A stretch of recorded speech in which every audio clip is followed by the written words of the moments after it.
Welcome back to Podcast Bozo, where a few knuckleheads, us, learn new things each week with you, our listeners. Today, we are talking about black and white thinking, and in other words, that means how you think and thinking in shades of gray, what that means, and larger implications such as mental health, being too certain, all or nothing politics, and not to mention we have 2 monologues being performed today, and many more hijinks. We just haven't planned them yet.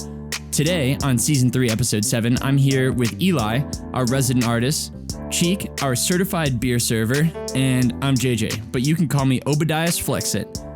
Before we put the pedal to the metal, we want to encourage you to contribute to our conversations, communicate with us over the social medias, our website. Cheek, can you remind us how they find us there? What you're going to want to do is you're going to want to go to your favorite social media. Maybe it's Twitter, maybe it's Instagram.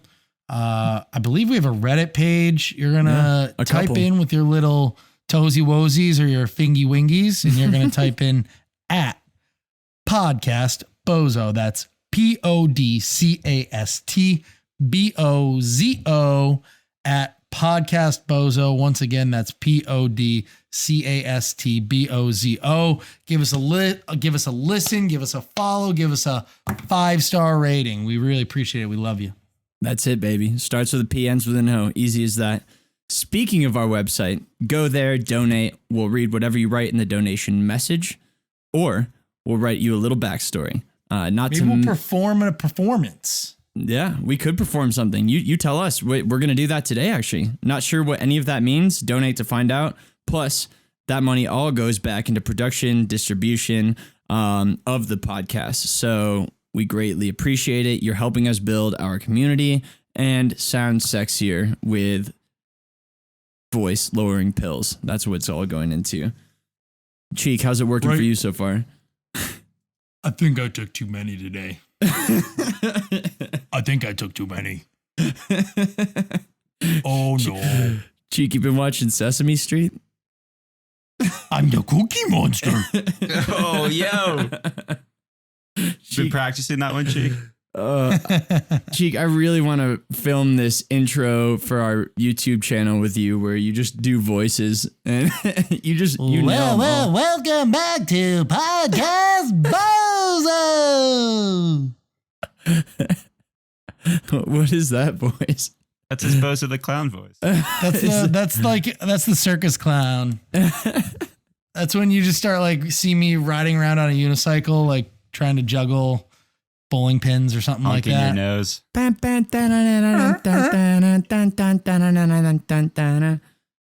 gotta do a circus theme one season. I have that written down on the list. I think that's for when we peak though. Yeah. That's because it's podcast right Bozo. after the opera season. Yeah, right. Operetta. Well, Cheek, you had a job interview today. No, I didn't. Or you had an interview today. No, I don't talk about that on here. Oh, okay. You didn't have anything happen today. Nothing significant has happened. You don't do anything ever. You proposed to your girlfriend for life. Did. Yeah, what was that like? It was stupid bozo. It was a pretty scary moment. I've only known her for a couple months, and I just felt like myself in the moment. I was like, I want to be with this woman the rest of my life, even though I don't know anything about her. And no regrets. You don't know anything about our girlfriend? Was she an online girlfriend before? Was this your first time meeting her? Met her at McDonald's. Really? Yeah, What'd you guys get? What'd she order? Meal. Happy Meal. How old is she? 24. Okay, that's good. Is that because McDonald's advertising services have had their claws in her since she was a youngling? Could be. I don't know anything about her. Yeah. So what made you? Good point. She said yes, though. She did say yes. And now I've taken oath to the heathen gods, and I am going to enter myself into marriage. Is she a heathen god? I took an oath to the heathen gods. Oh. Are those the old gods or the new gods? The old gods. So that's serious. Yeah. Yeah. They're pretty cursed. Oh. It's a day in Good the luck. life. Yeah. Well, in Bozo news, we reached an all-time daily and weekly high in listeners. So thank you, our listeners, for listening. Keep on doing that. We appreciate it. Not only in listeners, but also in getting fucking faded too. Yeah, we Our- I was high as Our a dude. kite. we hit a new all-time high. I couldn't even see the Mile High City. Oh. Yeah. Sky rocket ships in flight. Boo! Afternoon delight. Sky rocket ships in flight. That's the I name thought of this there was episode. a line in there about getting high, but apparently there wasn't. No, we had to flesh it out though to find out.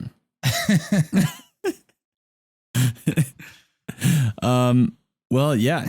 As you heard, today we're going to talk about black and white thinking, which is fundamentally the idea of being very polar, like absolutely, absolutely not. It was today was extremely bad. My boss hates me. My girlfriend's cheating on me, like those kinds of things. I have extremely small hands, all those kinds of extremes that people tend to attach to. And I feel like we'll get into it, but there's a lot of conditioning in our society that leads us to that. Let me take off the sweater first. It's getting pretty toasty. E, tell us about your small hands in the meantime. Pecs are popping out. Let me just say, I got home today and I absolutely destroyed my foot rack because my hands were so big. I fumbled all the parts around.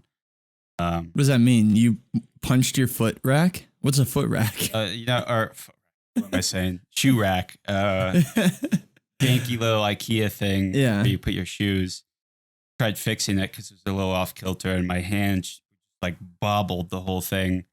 And, like a lot of people attack me for my hand size, but like you shouldn't make fun of me for having big hands.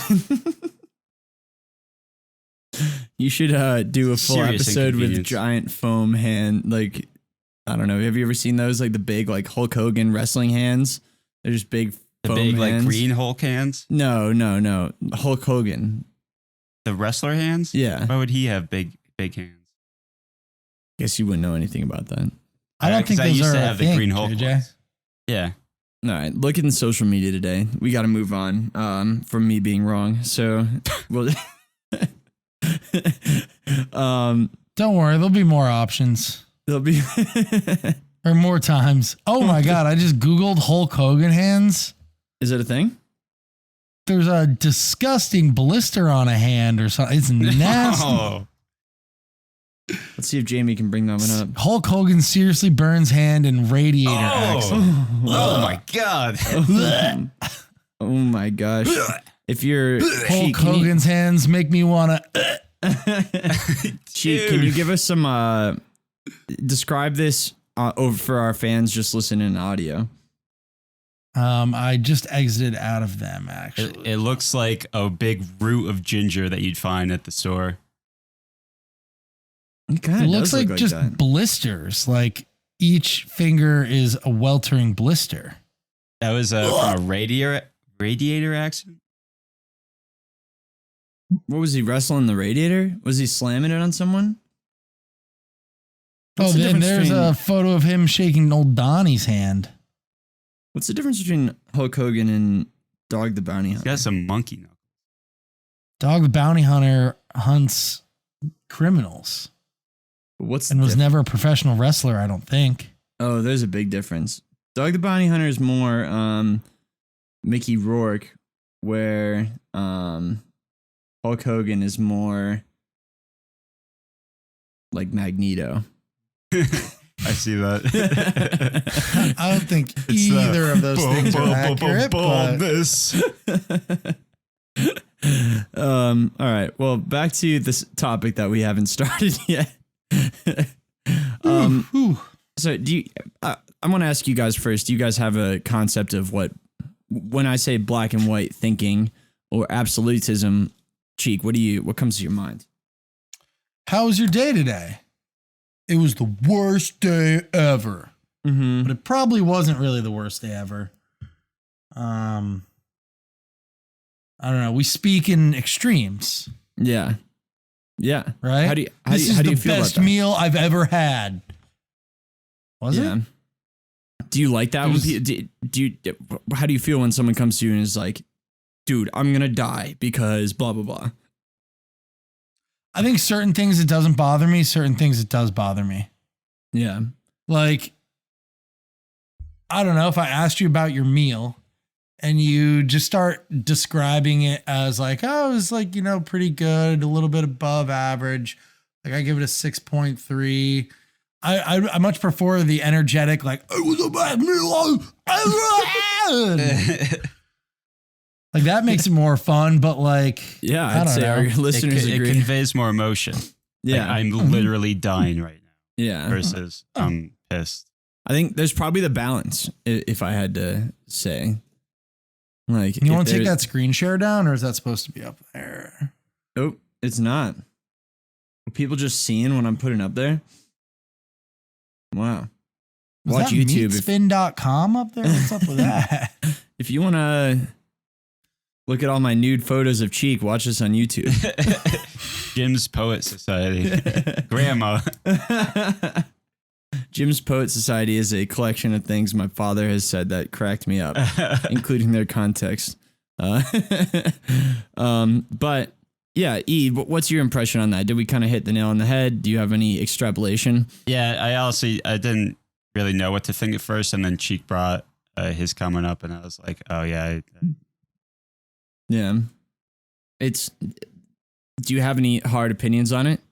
I think it's kind of like incomplete thinking, or people just wanting to convey immediate emotion. Like try and get, a lot of times we don't try and relate the exact facts of a situation, but our overall synopsis and takeaway of a feeling, and we try and make other people experience that feeling. Yeah. Like, let me think of an example.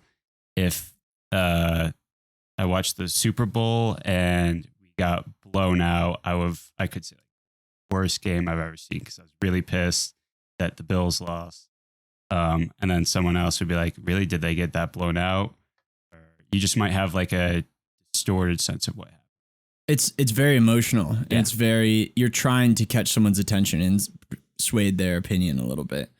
And maybe it's not every time you do it, it's not manipulative every time you do it, but like, I think that's kind of how it originates. Like, I'm going to get into a little later. There's not much science behind it that I could find, but how social media and the internet in general has made us want to be polar in that way. And I think it's not a very nuanced opinion. People understand that. But the first thing I want to do is I'm going to run you guys through a bunch of questions. And feel free to answer however you want and at the same time.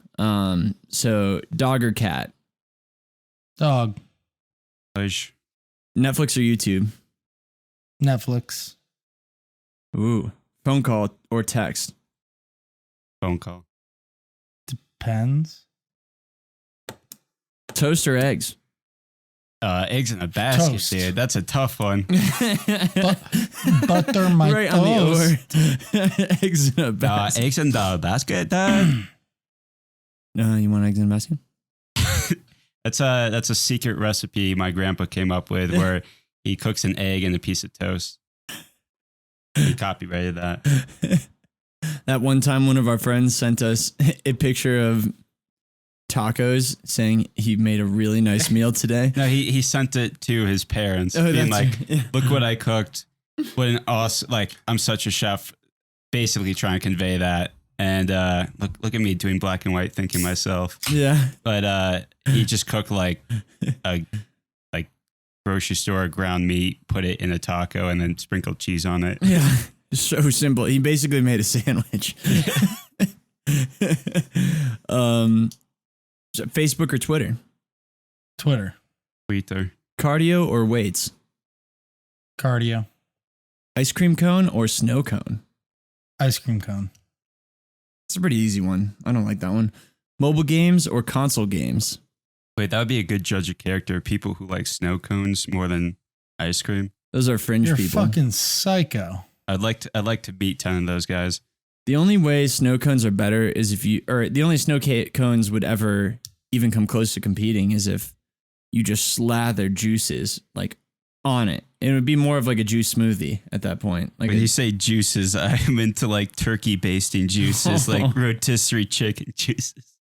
Makes a lot of sense to me. No way ever that snow cones are ever better than Ice cream? ice cream. Like, you're a psycho if you think that. I don't know. Maybe if you put turkey juice.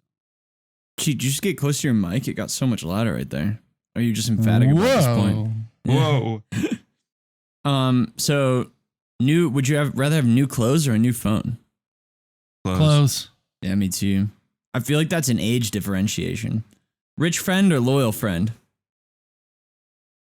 Rich friend. Loyal. Ooh, cheek. Football or basketball? Football. Work hard or play hard? Play hard. I didn't read that one before. Nice car or nice home interior? Nice home interior. Sneakers Cheeks or Haunted sandals? Mansion show. Sandals. Glasses or contacts? Glasses. Flashés.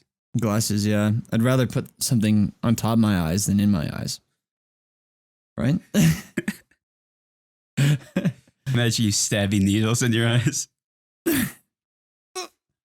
Sneakers, or we already did that one. A couple more. Couch or recliner? Couch. Recliner. Really? Absolutely. Lazy E, boys? you ever been on a red couch in a church with a boyo before? Yeah, and it was covered in shit. Brody 2021, baby. We love you, Brody. Miss you. Sorry, you drank all that NyQuil that night. Pooped your pants. Online shopping or shopping in a store? Shopping in a store. That's a big depends for me. It's like you have to get up and go to that store, because in which case it'd be online shopping. But I like browsing in a store way more than I like online shopping browsing. Mm-hmm. You know what our girlfriend got for Christmas is this like personal shopper thing. Have you ever heard of that? I use it. What is it, G? I feel like Well, we're I have probably aren't on the same page. I have something called Stitch Fix. Oh, this is different. This is like you go into Macy's. Non-spawn. You sit in a room. You sit in a Macy's room, and you and someone you tell them kind of what look you're going for, and someone goes out, grabs you the stuff, brings it back to you until you're done, or like they have like 3-hour limit or something like that. It's not a gift card. You just pay for someone to do that for you. It's pretty weird. It's like having your own. I can dig it. I mean, I would enjoy that for like a high quality. If I needed suits, you know, let me just stand there and you do everything and I'll just try it on. But like for my everyday outfits, I don't feel like I need someone to do that. Yeah, imagine if you were just buying like a swimsuit, like you were there to buy a swimsuit and you use this personal shopper. Here's a swimsuit you might like. Oh, thanks. He's like, I what saw are we it looking over at there. What are we looking That's at the one I today? Like liked. business clothes? You trying to go into work like looking good, or like a wedding or something? It's like, I'm looking at swimsuits. He's like, what are you looking at? Like ones that I can wear in the water. How weird would it be if someone was just there doing that for socks? Yeah. We got Hanes just brand. feels wrong. I want white. Oh, we should do that. We have to do that as Podcast Bozo now. Get a secret shopper and just get Socks. white calf socks. But like make it go on for way too long. Like try and copious amounts of socks. Like put them on, take them off. Be like, I don't know if I like the slide factor on these. I don't know if they're coming on. So what's the deal with these questions, Jay? All right. Forgot about this. All right, Cheek. What are you, the You don't like focus? sock You the talk, focus Cheek? guy now, I'm Cheek? the question wizard.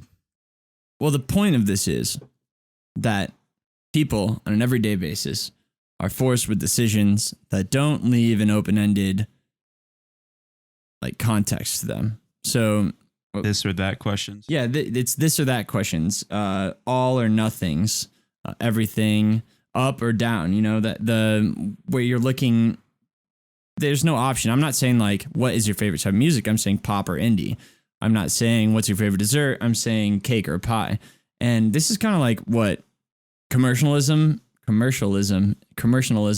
is all about, is just giving you these choices and ranking themselves against other choices. But it goes a little deeper than that, into like the biological aspects of decision making, where you as a person, it's easier for us to have something that we like that we can stand on. So if I define myself as an ice cream guy, it's easy to be an ice cream guy. And so whenever an option comes up, I'm always ice cream guy.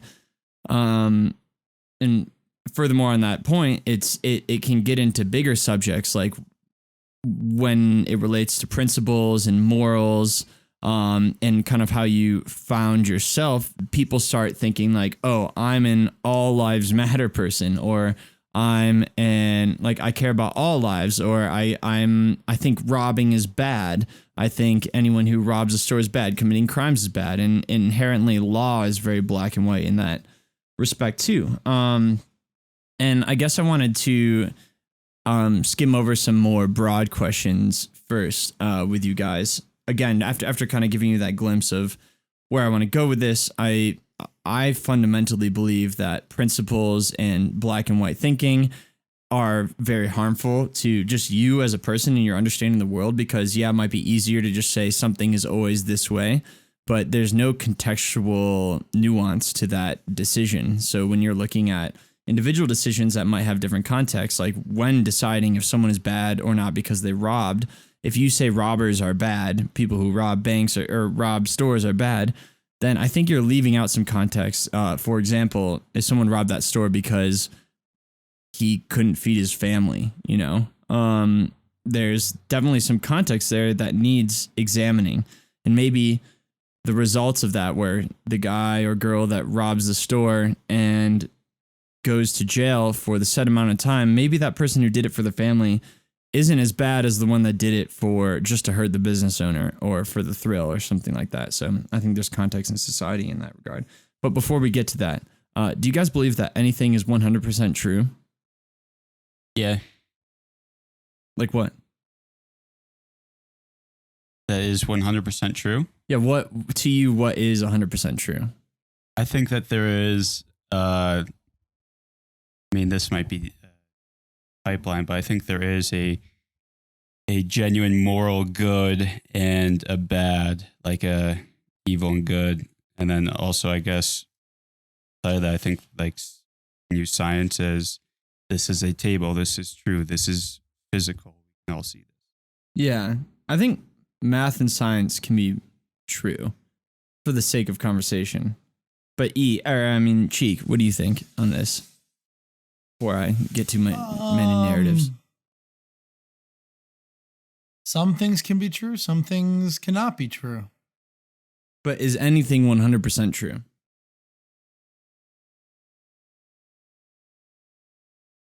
Yes.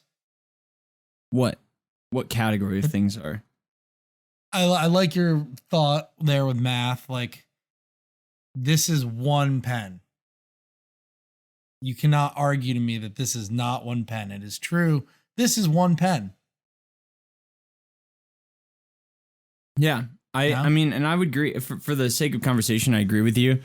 I think we've kind of touched on it in other episodes where, like, what makes that a pen, what someone told you that's a pen, you're trusting that person. But I think for the sake of this argument, math, science, that being a pen, this being a beer, Cheek, you being an IPA lover, all those things are 100% true. But I think there is a point where people tend to that, like that 100% truth, 100% not truth on things that aren't true. I want to start talking kind of about, I guess here's another question for you guys. Do you guys view the law as black and white?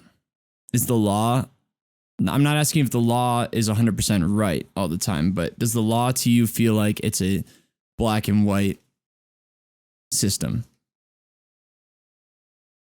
Theoretically, yes, but in action, no. What do you mean?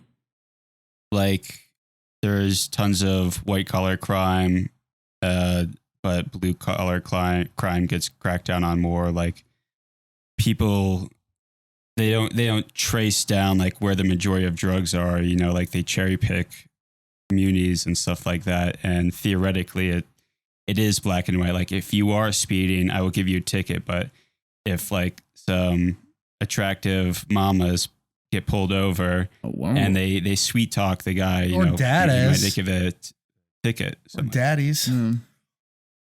Yeah, it's a woman Stop cop. being so and she gets gender sweet talked. exclusive, you fucking ignorant. But you know what I mean? Like in practice, there are all these sorts of like cracks, and it's subjective. Yeah. How about in politics, Cheek? The law is not black and white. I want to touch on that. Oh, hit me.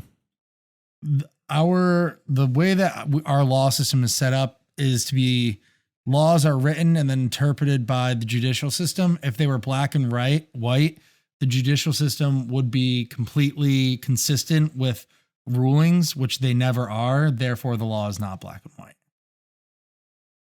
Yeah. I see the way that the current system is set up. What do you think politics, the common perception of the law is? Do you think you share that perception with a lot of people? Yeah. Yeah. I think half of all people. Yeah. I think there's a certain demographic of people thinking. who would say the law is black and white. You do drugs, you're going to go to jail. Yeah. So with politics, which isn't too far-fetched from laws, do you think black and white thinking for politicians, not for voters, plays into that? Plays into law at all, or? No, politics. Not for voters, but for politicians, I should say. Does black and white thinking play into how our current politicians are? Yeah, 100%. Yeah. Sorry, I wasn't being very exact with that question. Because yeah. I think that, you know, you're attracting a specific base of people based on very strong principles. And you're black and white about them. I think that there is a group of people that, I guess it's both. I guess the more I think about it, politicians try to be gray as to attract more people, I think. Yeah. But there's Cast a a certain wider net. aspect of it that like is very much like healthcare should be free. And that is a black and white stance. And seal up the border. And that's a black and white stance. But I think politicians navigate it much more carefully. Well, that would kind of bring me into the next point. E, do you agree with that, first of all? Yeah, I think you made a good point that politicians try and be try and be gray, and I think they use whatever tool works for them for whoever they're preaching to at a specific point in time. right, like they might appear black in some areas and white in one areas. Like it's very convoluted and cloudy, and it isn't technically black and white, although they simplify things. Yeah, it seems like they put their foot down on subjects that are pretty obvious for their party or whatever their base is. Like, for Trump, it was fear mongering and anything that could scare his voter base into being active. That's where he would put his foot down. He'd harp on that until it was a day later, and then it would go away. Yeah, like the suburbs are going to be flooded with MS-13 or whatever. Yeah, or that the horde that just miraculously disappeared once it was not popular to talk about anymore. Like that went away. That angry horde. I don't know. That was probably like 3 years ago. I don't know what happened to it. It just disappeared. I guess they turned around based on Trump's rhetoric. But the point, I guess, is I think my synopsis of this is I think that modern day like social media and technology and what you have to do to stick out in today's social spheres has a huge influence on this. My evidences to that would be like if you were to read if you were to go and read through two articles, if you saw the headlines of two articles, and one article said, I think that taxes are going up a little bit for the middle class. And the other was liberals want the middle class to die, which you're going to read the one about the dying middle class, the higher stakes one. Yeah. It's just about being catchy and sticking out. And I don't know what things were like before the internet, but I would assume there was a lot less noise to cut through when it came to presenting your voice to a lot of people. And yes, there's a lot more ways to present your voice these days, but at the same time, that creates a more convoluted space where a lot more people are trying to speak up. So it's this double-edged sword. You look at TikTok, if you watch YouTube ads or anything like that, the YouTube ads that get you are the ones where they yell for the first 5 seconds. And I get so many YouTube ads that say things like, Facebook advertising is dead. This is the next new thing. And then that's when their 5 seconds is up, so they're trying to catch your eye before you press skip on the ads. Facebook advertising is dead. And then the next thing they'll say is the only way to succeed in today's market is email marketing or whatever it is. And that's just kind of the tactic of the time of sticking out to people like you and I. And I think we all fall victim of it. I know we have taken absolute positions on this podcast. And if you watch a lot of podcasts, most podcasts and podcasters are forced to take staunch opinions on things. They're always trying to be that catchy person. I mean, the videos we put out for this podcast are I remember we did one for I put out a 5-minute clip on YouTube that was Super Bowl ads are boring. And it's I've fallen into that myself. I'd like to stop, and I think it's harmful. And I think it has some other implications, but for the most part, I think that the internet has kind of made this entire atmosphere where we all feel like we have to have these hard opinions.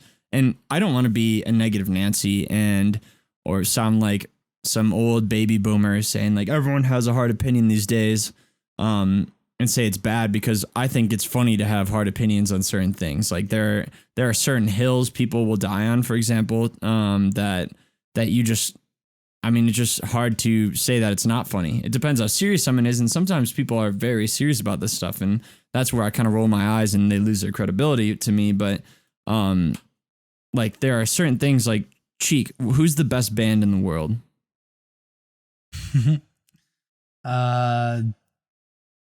The Dead, baby. The Dead? Yeah. Would you be willing to die on that hill? I try to make myself I won't die on that hill. I will die on that hill. Yeah. you get me into a heated music debate, I'm happy to argue points that will prove that. That will prove it? Got ammo ready for that. Prove my opinion at least. What's give us your top 3 facts. They are... Rock and roll is the quintessential Americana brand of music from the 60s, 70s, and early 80s. And the Grateful Dead pulls together all the classic American styles better than any other rock band. Blues, bluegrass, folk music. They were around for the transition from acoustic to electrical music, which is something that newer aged rock and roll bands will never have the ability to tap into, that old timey history that the Grateful Dead did. I mean, Jerry learned how to play guitar by playing the banjo first. What's more American than bluegrass, the folk music? They dive into the blues. They're the all-time American rock band. I'm going to just look something up. Do you know where blues started? Nolans, maybe? I don't know. Chicago was Chicago? big with the growing. I don't know if Chicago. it started there. That could be a good answer.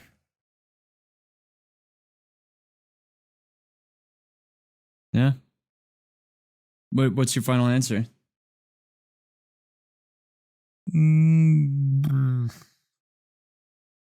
Final answer, Chicago.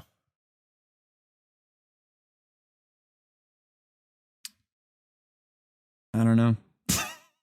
We're pulling up the stats right now. It says Southern. It says folk music created by African Americans in the early 20th century, originally in the South. The simple but expressive forms of blues became, by the 1960s, one of the most important influences in the development of popular music throughout the United States. Like B.B. King. Don't you know you're riding with the king? I love B.B. King. It sounds like it. Big BB guy. Big BB guy. Big BB boy. So, yeah, I don't know. My point is that there are these things, and sometimes I don't think it's as ridiculous there, Cheek, especially because you can back it up and you've thought about it for a long time. But there are definitely people who form these like super hard opinions on things that they've never thought about before. One thing that, so there's two sides of this is having super hard opinions is something that you have to watch out for because you can actually cause yourself some mental strife. But to start, a lot of times it can be an indication of anxiety, and having this black and white view of the world can really reduce a lot of the options in your mind. And with someone who's highly anxious, sometimes they'll show those signs of being super polarized because it's easier to be like, something is this all the time. Something's absolutely this, no matter the context. It's easier to say that than to look around the world and have to and think about the fact that you have to go around and think of every subject in context. That being said, that's probably the best. I can understand that. I don't know about you guys, but that makes sense to me. Like I think that would probably apply lightly to people who don't have anxiety, who just need a way to categorize things that maybe aren't that important to them and just kind of store it away. A couple of the things I looked into today was how to start thinking in shades of gray. One of them was a TED Talk Youth, which I've never seen. Have you guys ever seen a TED Talk Youth? Was that Lil Bambino on the TED Talk? Yeah, it's like high schoolers that give TED Talks to other high schoolers. It's way worse. It's way worse production quality. I want to watch one now. It's way more awkward. It's pretty painful to watch. I don't know. Why do you hate that, Little Cheek? kids suck. Yeah. Cheek hates weirdos. that. That's going to be the title. Cheek hates the youth. Cheek hates little kids. I just like the idea that TED Talks is a platform for people who are highly intelligent on a specific topic to teach me about that topic in 15 minutes. And I just don't think the majority of high schoolers are achieved enough to teach me something at the level that the MIT professor from TED Talks that I'm used to. You know what I mean? Like, it's probably a great thing that opens up a lot of doors and teaches skills to these high schoolers. Yeah. But I just want my TED Talks coming from, Nobel baccalaureates and like the Stephen Hawkings of the world, not the BJ Kerrs of the world. Yeah, Cheek, have you seen the show Are You Smarter Than a Sixth Grader? Fifth grader. Fifth grader. Third grader? Second Is it grader. third grader? I don't know. I Are remember you smarter that show. than a fifth grader? I think it's fifth grader. That's the tune. Yeah. I mean, after watching With that Jeff show, Foxworthy. those kids are freaking nerds. So I'd think they give some decent TED Talks. Yeah, they're smarter than I am. I think the one thing that helps adult tech talkers is that they have context, like a life context that they can share with it. Which is, and also they probably have like talking skills for talking in public spaces. Yeah, true. They've done it more. I've seen some awkward adult TED Talks too, for that matter. But at least when the adult is awkward, I know they're an expert on what they're talking about. When it's a teen and they're awkward, it's like, why am I even listening to this still? Jesus, that's pretty brutal. Yo, fuck those kids. Yeah, you hate little kids too, Jay. Yeah, Cheek and I, anti-kid. Cheek, do you want kids? I don't comment about my personal life on this podcast. Cheek, that's like half of what we talk about. Yeah, but I choose what I share and what I don't share. What do you think he wants? You think he's a freak and wants like 20 kids? I think Yeah, Cheek wants to have a reality show. Cheeks Niños, Daddy Daycare too. I would hate a Cheek. film crew following me around all day. Cheek Cheeks Little plus Circus. 21. Cheek, you would love a film crew following you around all day. You would Not thrive in that every environment. day. Not every All right, day. Monday through Friday, you would love that. I'd like to film a movie and then be able to go into solitude for 3 months and then film another program. I love the attention, but only when I want it, not like being written into a contract. A TV crew gets to follow me around 10 hours out of the day, every day of the week. You guys ever seen those photos of Ben Affleck getting his mail? No.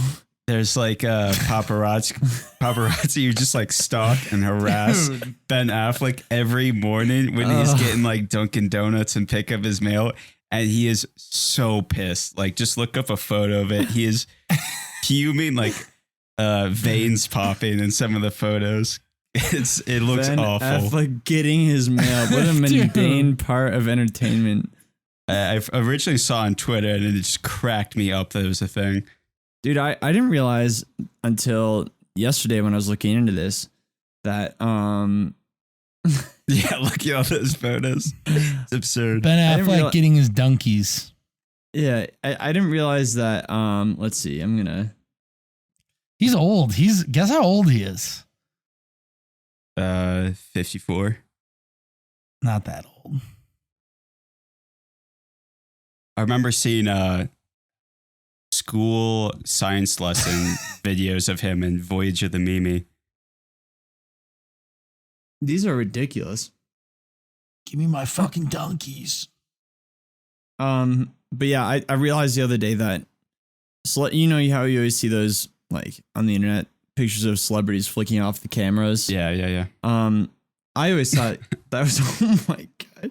I always thought that was because they were just like super pissed off about just like being followed by the paparazzi. Mm-hmm. But some of them aren't like necessarily pissed off in that state. They're putting their middle fingers up so that the paparazzi can't take, so they can't publish those photos because you can't publish a photo with someone with their middle finger up. So like Is that true? On like a real publication, like it's because if you're always walking around with your middle finger up, it really limits the use of that photo. Like maybe if your narrative is if you're like TMZ, Keanu, they're gonna take the photo, but if it's like Wall Street Journal, they're not gonna put it in there. yeah. So it just like there's videos of Keanu Reeves, who's by no means an angry person, but he just walks around all day with his middle fingers up, so that any picture that he gets taken of, it limits the distribution possibilities of that photo, which I think is really funny. And if you're not watching, I don't know what I'm looking at, so you're not missing anything. I feel like that can be achieved by just wearing like the most horrendous shirt possible. like what? Like one of Like, I those don't know, shirts just that like an shows like a hairy man chest. It's not yours. It's on the shirt. Yeah, it's like the like- fake tuxedo shirts. How many times is TMZ going to publish the photo of Keanu Reeves wearing even just a t-shirt with it being flicked off? Does it have to be like you're physically flicking off the camera, or can it be a hand on my shirt? Or I don't know. I don't know the Like, logistics behind it. can it be an animated bird with like, titties and a wiener coming out of it? Like, like the New York Times isn't publishing that. Like, Yeah, that would be the move. Is just wear a t-shirt with just a like- giant hairy penis on it. like just the most ridiculous thing ever. I just wonder if that if it's a picture of a penis, then I feel like they wouldn't be able to post that. I was all like, maybe they could Just wear like wear a a foam t-shirt. penis hat too. Just wear what a penis t-shirt hat? with a screen printing of like His a own dick. collage of real penises. Yeah, Oh my god! in high def, so that there's no way the camera can't catch it. That's how you end up on one exactly. of those like Subway people accounts. That's right. And you just wear all penises, and then It's like the most bizarre outfits of society. Do you think that would be better than having to flick off the camera 24/7? I mean, they Probably don't won't have be to. Get They- it to some stores. I feel like they don't have to. Obviously, they don't have to do that, but they just do it because it's.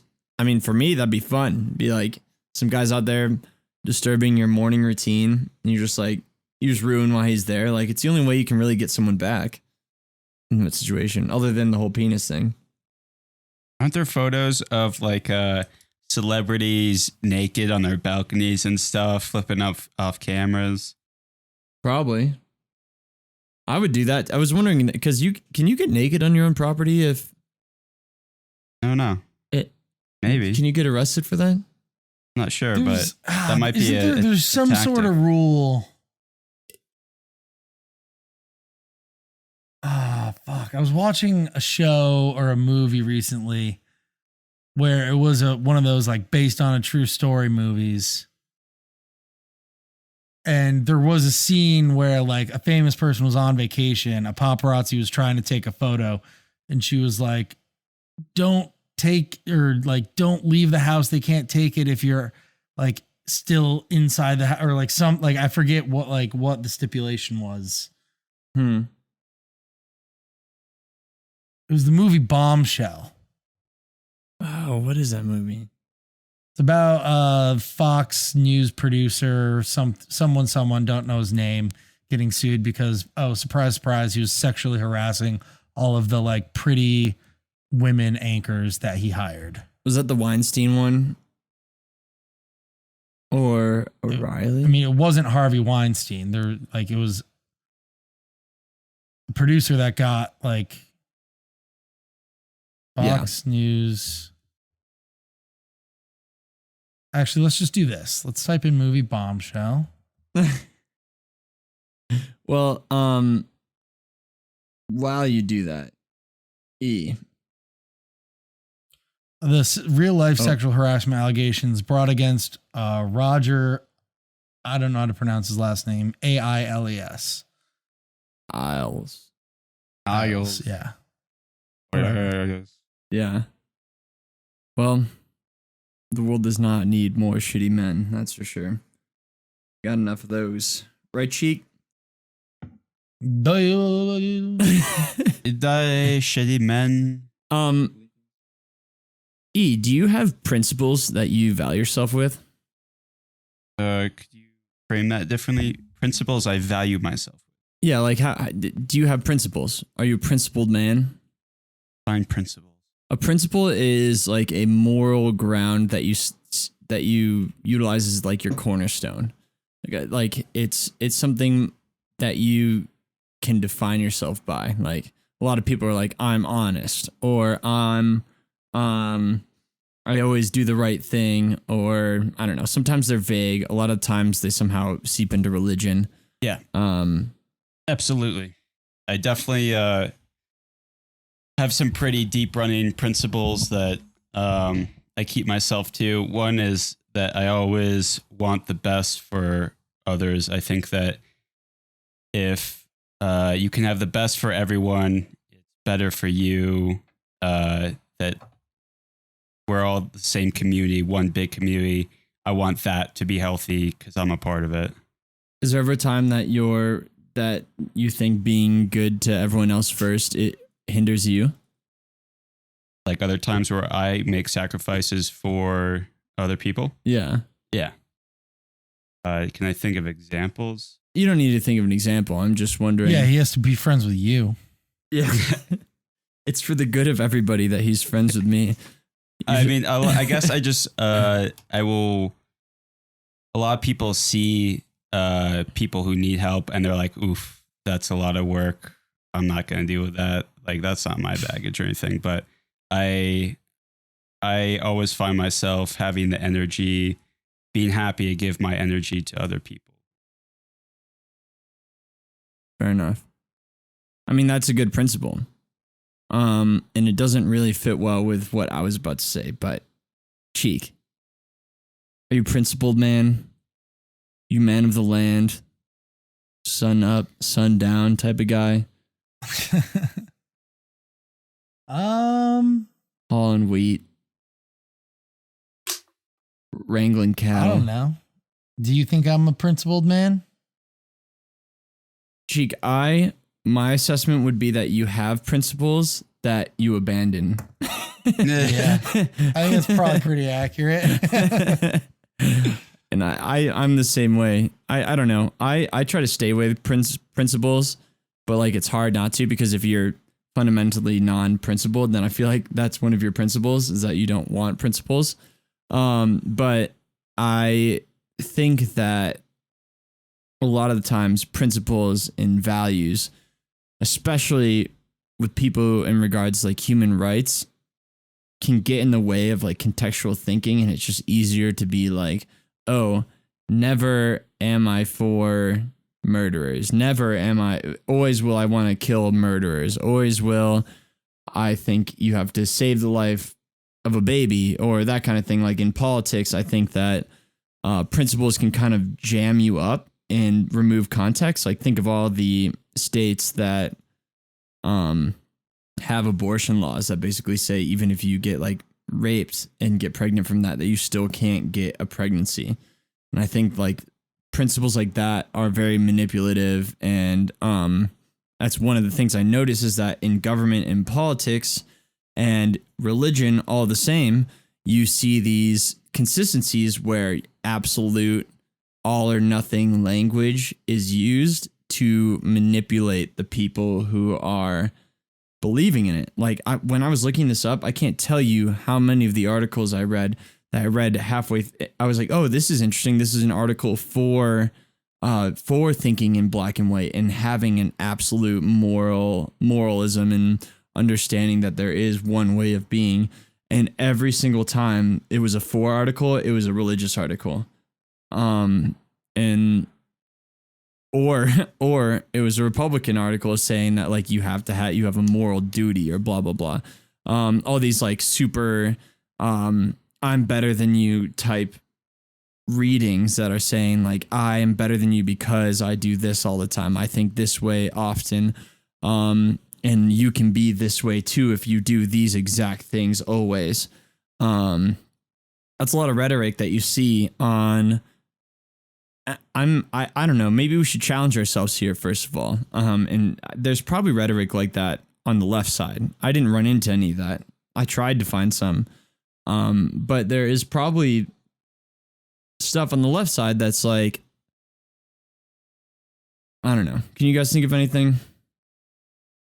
Always call out people being racist, and then like comedy clubs or something like that, people has a joke or like something. Take a movie like Django, where you have this white director like Quentin Tarantino says the N-word a bunch. I know that there are people who like see that and they're conditioned like that is a racist word, therefore that person is racist, stuff like that. And it's like a lacking of context. Mm-hmm. Yeah, that's a good example, I'd say. If you're against pro-choice, you hate women. Yeah. I think that's definitely some rhetoric that the extremist left loves to spew. Like, yeah, I guess you're right. That's something that's liberals love giving everyone fucking handouts. They don't work for what they have. Mm-hmm. Like we talked about last episode, liberal when you're young, conservative when you're old, because there's no way when you have financial responsibilities that you could ever be liberal at that point. Because liberals just ask for money. Liberals blame everything on money. That was one thing I read. It was like, if you're a conservative, it was trying to like sound like they're being balanced, but they were very clearly undercutting liberal people. And they were like, the moral high ground is taking care of yourself. And as a conservative, you embody those values by not relying on anyone else for the money you make. As a liberal, their moral high ground is accepting handouts because other people want to give it to them. And they were like doing a very bad job of trying to display both sides of the argument. And it sounded like they were trying, but they just couldn't. But yeah, I would say that's a good example. You like on our side, people will lump conservatives together. I think that's why I'm most interested in talking to this guy next week, is that we have an opportunity to talk about where maybe his beliefs don't just align full-heartedly with that side of things that we disagree with. Obviously we'll talk about that later, but Also, did I ever mention that Joe Hemmings isn't on today? I don't think so. No. It's just rang a bell. We had Joe Hemmings, a TV psychologist from London or Britain somewhere, signed on to come today, but she's coming the 9th now, so hold your horses. But yeah, I don't know. I think a lot of people fall into it, and one of the things that I wanted to talk about was like turning your head and acknowledging it, of course, as you should acknowledge anything like this, and understanding there's a time and place for it. There's definitely the time and place that is for it is in humor, like, because a lot of times it's funny to like state your opinion in that way and put your foot down, and be staunch about said thing, whatever it is, that hill you die on. Crunchy peanut butter is better than whatever you call the opposite of that. You state your case, the hill I'll die on, and here's why. And if you can back it up, and for the sake of the context, it's fine. But there's a lot of people who can't actually get away from that and can't acknowledge the issues with it. And it is, from a lot of what I was seeing, is something that can cause you to become depressed and cause you to have relationship problems, because there's some people that get such tunnel vision in this way of thinking that they're saying like, oh, my girlfriend didn't want to hang out with me 2 nights in a row. That must mean they don't love me, you know, or that must mean they're cheating on me, and it sends you down the spiral. And it's kind of like this whole, it's easy in the moment to not talk about what's actually going on in full context and just like sit in your emotions, and you'd rather just like be feeling sad at that moment than think about it. And for some cases, that's what you need immediately. But there are other times where you have to kind of sit back and look at what's going on there. And this is where that push for thinking in the gray, the TED Talk youth that I looked at was thinking in 50 shades of gray. Cheek, what's your deal with gray?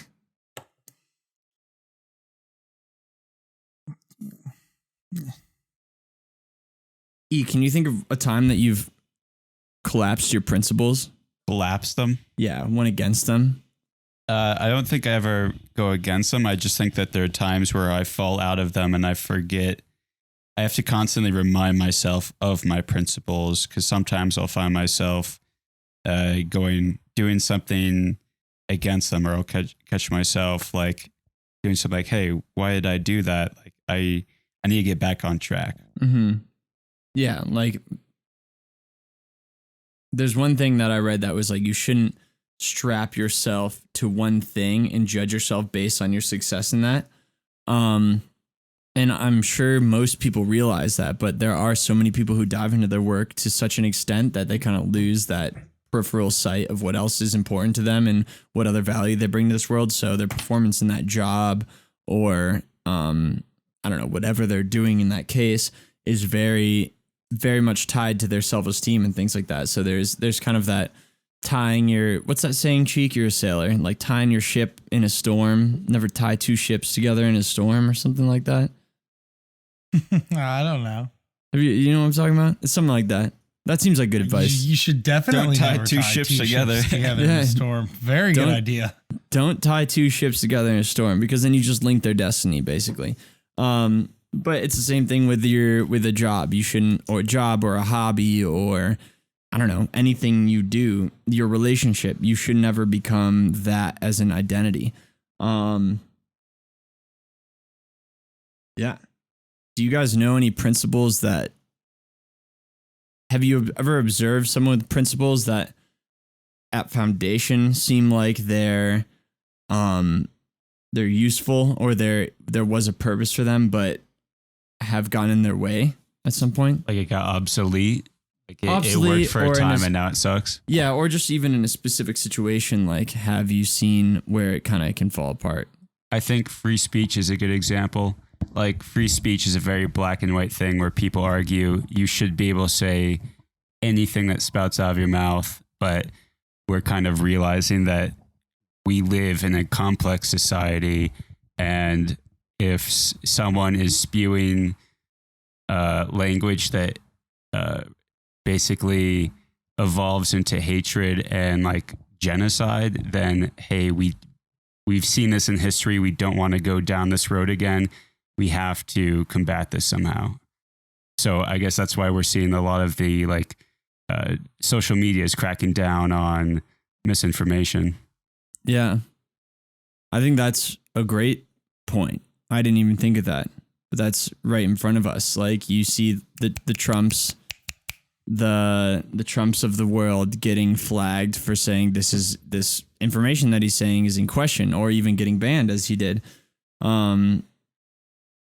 Yeah, it makes you think, like, where's that line drawn? Where is free speech? I always feel bad for those social media guys that created the companies, because like they created something that was fun. Like the Facebook guy was like rating girls. Sexist, yes, but like he was just doing it as a college kid. I'm not defending that at all. But he was making this thing that had this whole way over his head, different context. And all of a sudden now he's bringing this up, and all of a sudden now he's in control of this thing that like the government is regulating, and they say that you can't limit too many things and you have to be careful of what people say and all that stuff. Is that true that Mark Zuckerberg started Facebook to rate girls with his friends? Yeah, he made like have you ever seen? It was a line of code in the movie, right? He made the algorithm. He used that same algorithm in the original coding for Facebook, but it wasn't the idea of. It was like a stepping stone to creating Facebook.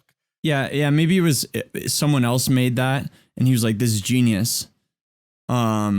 And that, right? Wasn't that it? It was like, he was like, someone else made it. He came across it. He's like, this is genius. I can make the algorithm better. Ended up making it like it was supposed to be social media for colleges. And I think in the context of the movie, he needed his friend Eduardo for a specific algorithm to run a program where he could take girls' pictures from the sorority pages and rate them. And then he would let other people do that he passed the program or website, I don't know the technical terms, onto. And then he also needed that line of program once the idea for this social media was created, this social media network was created, he needed that same algorithm as a key tool, instrument, and facilitating. So it wasn't like the idea of Facebook evolved from rating girls, but there was the same instrument used in both parts of the movie. You know what I mean? Yeah, I got you. But yeah, so regardless, like I always feel bad for those guys just because they got so much control out of nowhere, and all they were just trying to do is make a business that made money. That's what everyone's trying to do, and they just happen to make one. I mean, I don't feel completely bad for them because they make billions of dollars and they're going to be fine. Well, that touches on another weird note, which is at a certain point, and I don't think any of us were familiar with this. I feel like this is uncharted territory, but at a certain point, someone gets so much responsibility because they have a broadcasting to so many people that they, like they weren't going for having such a broad following, but they do. And with that comes responsibility. Like a lot of critiques of Joe Rogan is that he lets on a lot of people who should not have his platform. Yeah, his platform. Mm-hmm.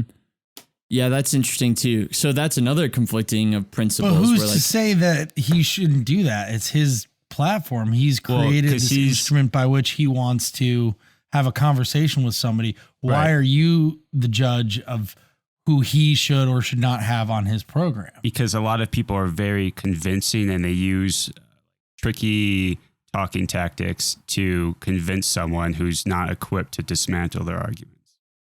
Yeah. So like someone could go on there and convince Joe of things that really are bad, but he just can't see through in the moment because he's not an expert.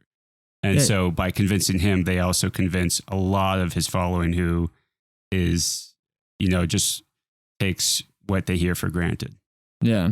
And I love Joe Rogan for his side of his contribution to wanting to learn every side of things. Like, I think that's that's kind of an idea right there, is like his principle is he wants to give everyone a voice, hear everyone's side. But where that collapses is when you're letting Alex Jones on the podcast and shoot, I can't remember. There's this like psychologist guy who's just the worst that goes on there once in a while. I think I know who you're talking about, Sam or something. I don't know. Yeah. He's just like, he's all about this weird like biological psychology side of things. It's super like sexist, and I don't know. He's a bullshit guy, but there's another point I was going to make, which is his attitude, I think, is very good. Like, a lot of people should learn from him that, hey, judge everything for yourself, be open to other people, listen to other people, and evaluate things for yourself. Like, he emphasizes thinking for yourself, critical thinking skills, which I think is great. But he's a brilliant conversationalist too. Like, he's all right, really but good at conversation. at the same time, you're contradicting yourself. You're saying you love his idea and you love his principles, but not everybody should be allowed to go and put out their views and their ideas and their principles. It's completely hypocritical. I'm just I saying agree. that for his following, he does not have a strong enough knowledge to engage in conversation with other people and call out the negative things that some people say. I mean, maybe from your perspective, he doesn't, but like, that's just because maybe you disagree with somebody's other, moral principles and views on life. Like what we've talked about before is your truth is your own, right? You understand and perceive the world in the way in which you want to, your own moral truth. You having the viewpoint that you think it's okay and you love the idea of everybody being able to judge something for themselves, and hearing that some conversations shouldn't be allowed to be had or heard by some people, or views given by some people, is just, those two things don't work together. They conflict. Yeah. I mean, that's a good point. I think that's kind of like the crossroads of what we're talking about right here, is that I agree with free speech. It's like which is why it comes down to people need to be able to educate themselves and form their own opinions through actual facts. Do you think I don't think that means that we should censor people. I think that means we should give more access to proper education so that people can properly decide for themselves what is real and what is not real, what is right and what is wrong. But I think that moving in the direction of censoring is how you get to, this is going to be a big stretch, but like the idea of, the book Fahrenheit 451 is the Ray Bradbury tale of a dystopian state where books aren't meant to be read anymore by people, and that the only information that you get is fed through a singular media source. It just takes a bunch of those steps. Maybe it takes a couple hundred years, but that's how you get there. Right. That's by starting to censor. The slippery slope. When do you stop thinking. censoring? Yeah. So that you can't do it. You can't censor. Well, no, you can. It's just it's a key of moderation. It's not going too far in one way, which is say anything you want. All free speech is great, versus too far in the other way of completely stomping out something. There's an in between of this is wrong for X, Y, and Z. This will lead to this. We don't want this. So calling this out, we're describing why we're doing this, and we're putting a kibosh on it, versus the other side, which is, oh, this is just bad. We're not going to tell you why. We're getting rid of it. Well, Cheek, think about how at the beginning, like you said, there are some 100% truths outside of math and science, like the fact that that is a pen, or the fact that that there weren't rigged elections, yet Joe Rogan was able to have people on that were proponents of the fact that there were forged ballot boxes and people in vans bringing in false ballots. And Joe Rogan was sitting there. It's not like Joe Rogan sits there and is like, no, that's not logical. That didn't happen. Because there is a fundamental truth that stuff wasn't happening. There's evidence that it hasn't. But if you don't listen to the evidence, then it sounds convincing. And Joe Rogan sometimes takes this stuff in stride as a conversation and listens to it. And I'd say one of his biggest flaws is he's too trusting without second guessing it. So in a world where there are fundamental truths in a conversation like that, is it right or not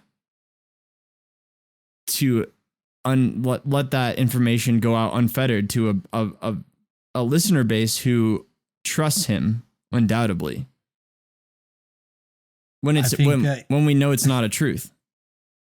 Well, outside of Joe Rogan too, this happens on Facebook. Like people will have advertisements. I know that in some other countries there are political advertisements where they are like jammed down people's throats because they were giving, our whole country uses Facebook. It's how it, like, again, like Mark Zuckerberg was not prepared for all this power and doesn't really know how to control it. And so we're in this weird realm of not knowing what to do. Yeah. I think that in the case of products like Facebook, Twitter, Joe Rogan Experience, those are products that that those people have created, that they're in charge of. They are allowed to do with whatever they want. If they want to censor, great. If they want to not censor, fine. But I think where I'm especially passionate about this is the government can't be telling you to censor it or not censor it.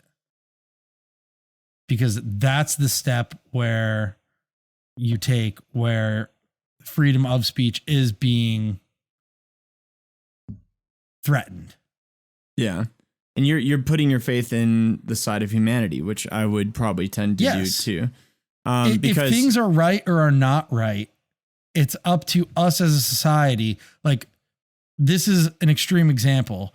Say you're in a group of people and people of all colors, and one of a white person says the N-word. Everybody is going to turn and look at him and say, that is wrong. You would hope, at least, right? In a perfect society. That's what we as a society need to do with all the other disinformation that's going around as well. To decide that things are wrong and not leave it up to the government to tell us what is right and wrong. Yeah. Because when you start giving the government that control, the government will abuse that power like they have in the past. I think that paranoia in the government comes a lot from, like you was saying earlier, that's a logical fallacy of saying that you take this step, then all of a sudden we're going to be 15 stories up after starting at the base floor. Like, we're still in a voter-based society. There's nothing there. I'm not agreeing necessarily with the censorship of people like Joe Rogan. I'm just saying that, like, to think of little steps like this as what they could become is such a drastic way to think of things, and it's not the right way to think of things, in my opinion, because that's not what's happening. No one's saying, all right, we're going to be for Fahrenheit 451 tomorrow. Tomorrow, if that's what we're going with, tomorrow, Joe Rogan can't give audience to people who are lying, or delusional without at least a disclaimer. And that's kind of like the same logic that supports people who want anti-gun laws, or who don't want anti-gun laws, because they're saying, oh, we need our guns because if the government takes away our guns, that's just the first step for the government stepping on our throats and killing us. So I think I understand what you're saying, and I totally agree. Mm-hmm. I think that with certain topics that needs to be examined, and certain topics, left a little bit more up to society. Yeah. It's case by case. It's not black and white. Yeah. It's a gray area. And that's the issue. And right now, like, I don't like to leave things up to capitalism necessarily. And the system that we have now is left up to capitalism. It's working in some regards, like with the whole Twitter thing. Like, most of Twitter's people were saying we need to shut this guy up. If most people were saying we love Trump, Twitter wouldn't have silenced Trump, but because there was an overwhelming sentiment that people wanted to put disclaimers on Trump's tweets and things like that and eventually ban him, Twitter says okay. But they don't ultimately care about the moral high ground. They care about what keeps their business running, They've got thousands and ain't that true? yeah. But that being said, let me just make sure I covered enough. I think it would be, we might have left our listeners with enough things that that they could maybe, if you are listening, comment, let us know what you think, how we could expand this conversation. I think a challenge for everyone listening is you have to get comfortable with ambiguities.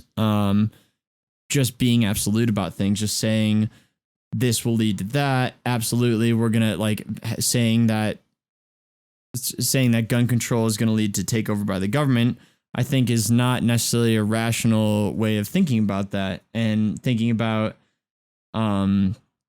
in your day-to-day lives and conversation, not being black and white isn't the most pertinent thing. But in the way you perceive your world, maybe it's fair to put context into your everyday decision-making and interactions with people. Cheek, were you going to say something? Yeah, I think that I took a little bit of a hard stance there. And I want to run it back a little bit. I just think that free speech is something that is very dangerous to toy with. Mm-hmm. I think you're right. Because once you give someone the power to change the lens in which other people can understand or not understand other people, that's very dangerous. I understand it's very dangerous to let people spew whatever as well. And I think you're right. It needs to be a case by case basis. And me saying, free speech, take away that, and you got Fahrenheit 451. I get that was a little alarmist thing to do there. But well, Cheek, I would hope our listeners understand that we need to have someone like you take an opposing view to challenge ours at the same time. So sometimes you do just jump to the other side just for the sake of conversation, and it works well for the show. So I would hope people understand that. But yeah, that's what I'm talking about with that rhetoric of the right side, and our side too is that if you don't stop this, then we're gonna be all the way on the other. Then we're screwed. Yeah. It's all over. And it's that fear mongering, and it honestly one of the divisive natures of it is allows you to feel helpless. It allows you to take yourself and your decision making along the way out of it and just blame something else.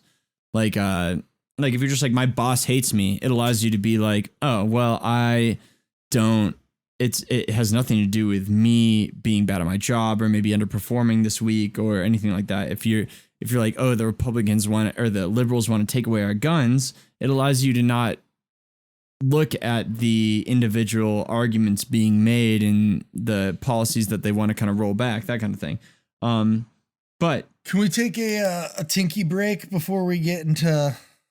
Yeah. So if you're listening, if you're hearing this, hopefully you're listening, because there's a difference. But if you're listening, tell us what you think. We have a Reddit stream called Casual Conversation Pod now, and we have the podcast Bozo Reddit stream. We have our Twitter. Just hit us up. Let us know what you think about this conversation. I'm sure we missed some things in everybody's eyes, so let us know. Yeah, we'll be back after the tiny little piddle whittle. Dio. Hi.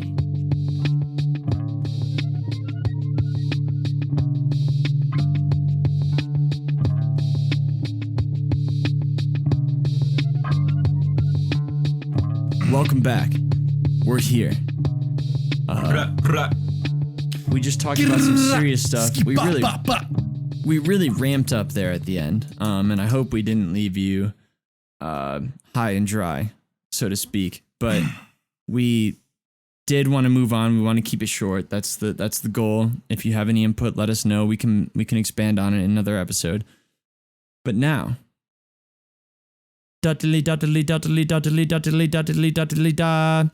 we have Austin B's requests coming to fruition. It's been a couple weeks. We're sorry it took a while, but hopefully it'll pay off. Probably awesome. not, though. Yeah, you're probably gonna be super disappointed. Please don't expect a lot. He should. He's waited a while. I'm begging you. But Austin B, thanks for donating. And what Austin B asked for, and if you listen to other episodes, you know, he wants the Any Given Sunday speech. And if you haven't seen that movie, it's an Al Pacino movie. It's a football movie. Cheek, do you have any context for this, or are you just going to jump into it? My teammates and I can't get along, or I'm the coach. Teammates can't get along. We got a big game coming up. Hold the mic for me, Cheek, if you can. You want me to hold the mic? Or like get closer to it. We can't hear you from that far away. Oh, God, goodness gracious. Teammates can't get along. Big game coming up. Are you at halftime in the big game? What's going on there? No, big game's about to start. Ooh. Big game's what? About to start. Is it the big championship? Big Bulba. The big game. I've never actually seen this. I've never actually seen this movie all the way through. It's a great movie. I'm sure Austin B would recommend it. All right. You want me to start? Yeah. Keep that mic near your face.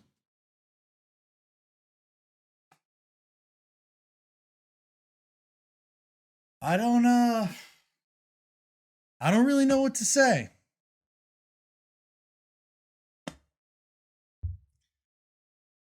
Three minutes till the biggest battle of our professional lives.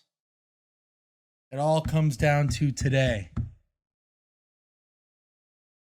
Now, either we heal as a team, or we're going to crumble inch by inch, play by play, till we're finished. Listen, we're in hell right now, gentlemen. Believe me. And we can stay here or get the shit kicked out of us,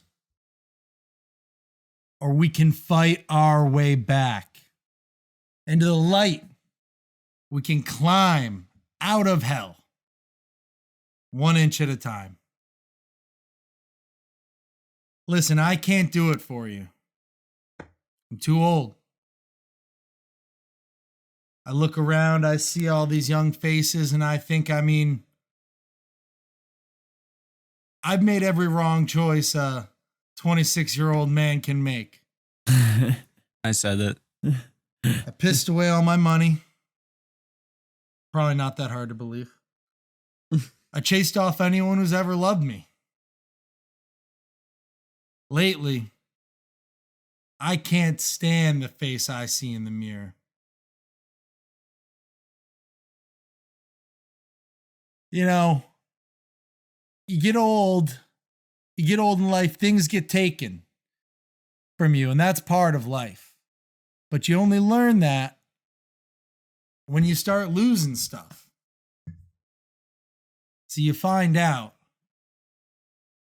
life's this game of inches. That's all it is. And so is football. It's this game of inches.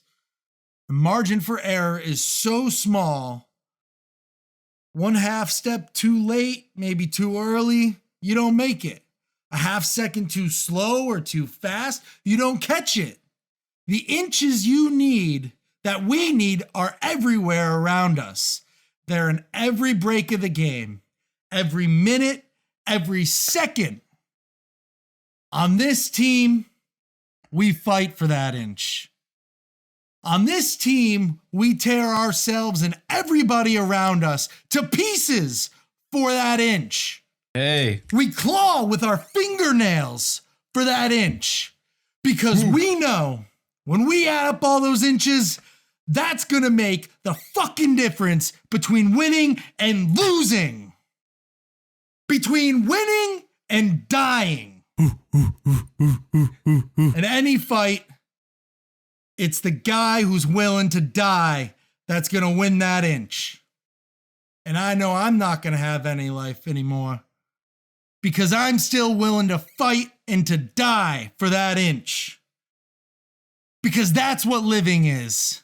the 6 inches in front of your fucking face. Now, I can't make you do it. You got to look at the guy next to you, look into his eyes. And now I think you're going to see a guy who will go that inch with you. And you're going to see a guy who will sacrifice himself for this team because he knows when it comes down to it, you're going to do the same thing for him. That's a team. Gentlemen, either we heal now as a team or we will die as individuals. That's football, guys. Yeah, that's business, baby. Wow. Cheek, you killed that, my That's all it guy. is. Cheek. We don't even need background music. Al Pacino's he was on a crutch. Great gestures. I gotta say, you soaked yourself in the character. You portrayed the exact emotions from the video. You took your time with it, and it was sweet. You undersold, over-delivered. Easy. That's the name of the game, right? That is. Cheek. That I was wish- beautiful. I I wish got you chills. kept that middle-age quote instead of 26. Yeah, I changed a couple lines in there because I'm not a middle-aged man. I've driven everyone away who loves me. True. That's a great speech. That's a real good That speech, is- Cheek. Gives me the tingles in my jingles, you know? It does. How do you feel after that performance? Yeah, I feel like I could fucking run through a train right now. I'm all jacked up and jacked to the tits. Run through a train. Cheek, you should get into acting after that. Yeah. I'll send that into that's- Warner Taste that Brothers. feeling. I've long said that. Not that I would change anything about my life in high school because I was a star athlete. Ask Jay and anybody else they know. Ask Jay. But I think acting could have been a lot of fun. I definitely think it could have been a blast. Yeah. It would be fun to just like fully immerse yourself into being someone Yeah. else. 100%. A football coach. Pretending you're a Grateful Dead fan. Living that life. Who's calling It's like me right now? when Coach Taylor in Friday Night Lights showed up for the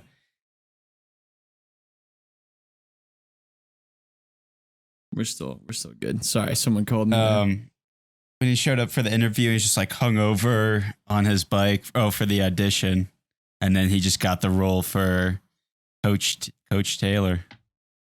Oh yeah, Did he he do- rolls in on it. We Hung over on a motorcycle. smoking a wearing a cig, Hawaiian. Hawaiian shirt, half buttoned. Yep. Oh, and they were And just there's- like, "This is the man for the Director's job." just like, yo, got it. Yeah, he didn't You're even hired. he didn't even know if he was an actor or not. He could have just been a tourist, just rolling up. Well, Cheek, I'm not gonna be able to compare to that, but I'm doing the segment this week. Austin B, I partially blame you for overshadowing me on this one. Thanks a lot for taking the better actor and the better speech and putting him up against me. But I'm going to do the speech from Miracle. And I want you, the listeners, to tell us how badly I got beaten on this one. And then if it's not too bad, then I'll be happy.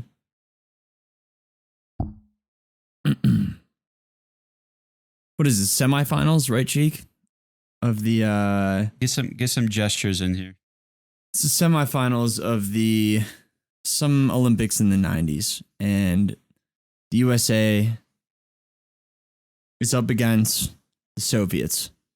And it's your classic battle, Rocky versus that Russian guy in Rocky. Is this movie like Cold War era? Yeah. It's It's the 1980s.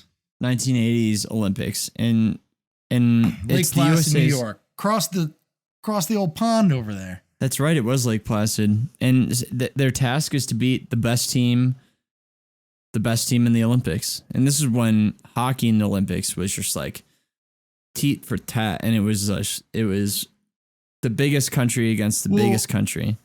No, the big accomplishment too which I'm not sure if our listeners are aware of this. During this time, I forget if it was a rules thing for the USA Olympic teams. Professional athletes were not on the team. The team was completely populated by college athletes going against the Soviets' full-grown men. Mm-hmm. So, and we're the underdogs by a lot. We shouldn't even be here in this game. And they played them like 10 months earlier or something and got fucking destroyed. Yeah. And I think they go on to play the Swedes, I think, in the finals and win it. Yeah, I think the Swedes sounds right. Yeah. But here it is. Kurt Russell gives this speech of, what's his name? Mel Brooks? One chance. I could probably give this speech, actually. I think I could do it off the top. Herb Brooks, that's who it is. Yeah. I had memorized this one a long time ago, so it was nice to just... Long time ago. It's something we all did in school, right? Yeah. We all been there. I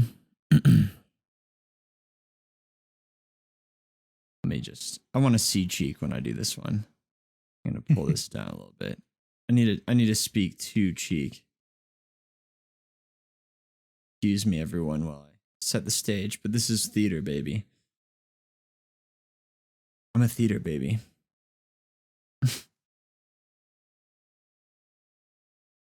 Great moments are born from great opportunity. That's what you have here tonight, boys. That's what you've earned here tonight. One game. If we played them 10 times, they might win 9, but not tonight. Tonight, we skate with them. Tonight, we stay with them and we shut them down because we can. Tonight, we are the greatest hockey team in the world. You were born to be hockey players. Every one of you. And you were meant to be here tonight. This is your time. Their time is done. It's over. I'm sick and tired hearing about what a great hockey team the Soviets have. Screw them. Screw them. Oh. Tonight is your time. Now go out there, take it. Short and sweet. It's shorter. It's a lot shorter. Wait, isn't there some verse about there being them playing like a throwaway game up in Tallahassee? Or is that's earlier in the movie? Maybe it's different part of the movie. Throwaway game up in Rochester. Yeah. Cheek, you just want Rochester mentioned. Ugh.